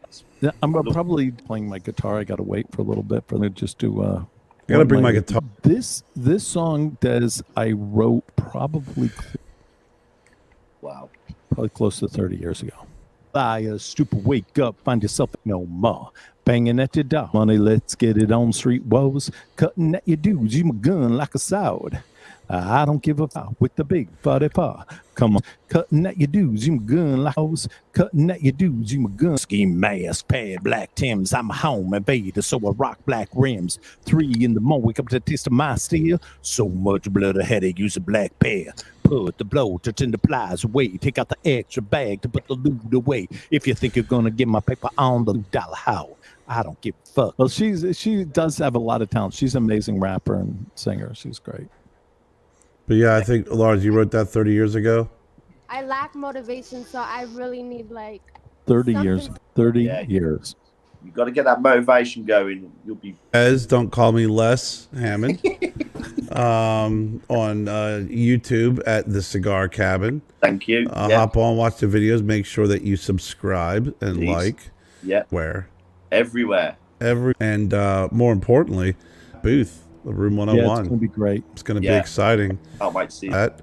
But Awesome. Des, again, it's always a pleasure, man. Yes, thanks, yeah. It's always a pleasure. I'm glad we got the hat on. We adjusted the earphones. Yeah. Amanda, it was a pleasure meeting you. Stogie Road Diaries. Everybody have a great evening, and we'll check you next week. Thank you. Have a safe one, everyone.